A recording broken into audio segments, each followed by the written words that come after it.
Hello, everybody. I'm Pooja Vasudev from Campus Technology, which is a portfolio company of Bennett Coleman Company Limited. And in today's video, we are going to talk a little bit about generative AI.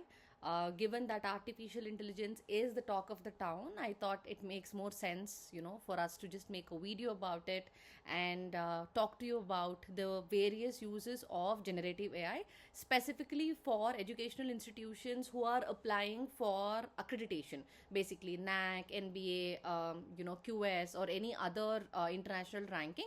I think this video is specifically made for them. The first slide, as you can see, it says AI is currently the future of technology. It's what is shaping the future. I think there is so much of dependency right now on technology, specifically on artificial intelligence. I am sure if it is being leveraged properly, it can actually make the work of many faculties and people who work in education institutions. I think it will make their job so much more easier. The first one, I think, like I mentioned, AI plays a very powerful role. It can basically help you to automate workflows. It can help in document validation. It can also sometimes help in document creation. The first and foremost use that I want to talk about, which actually we have incorporated into our platform, we have basically introduced AI for many activities. The first one being content matching, which basically means a document that is uploaded by a faculty can be verified by AI, and it can let the faculty know if there is a problem in the document. Let me give you a classic example.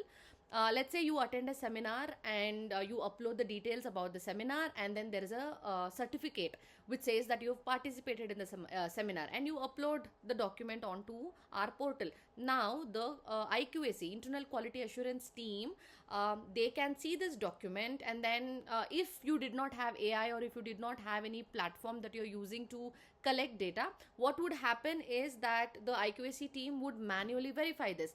But here on our platform, since we have introduced artificial intelligence for this particular module, even before it goes to the IQAC team, the document can be validated, and the AI can actually tell the person who's uploading that, okay, this document is not okay, this document does not match the data that has been uploaded. So even before it goes to the IQAC team, the person who's uploading can get a feedback about what is being uploaded onto the platform. This basically saves a lot of time. And second, this is just one example of what document verification the AI can do. Similarly, it can verify many documents like patents, publication, books, your project sanction letters. All of this can be verified by AI against the data that has been uploaded. The second one is for summarization and extraction. For the IQAC or anybody from the management, it is very important to understand at what stage the data collection is currently. Let's say you have a timeline of about 2 months to submit the documents to the accrediting agencies. At any point of time, if you log into the portal, you need to get an extract of what the document uploading status is, how much of the uploaded document is correct, how much is pending, timeline wise, are they going on the right direction, or does it require any intervention when it comes to time or resources. So these kind of summarization and extraction of key data points can be done.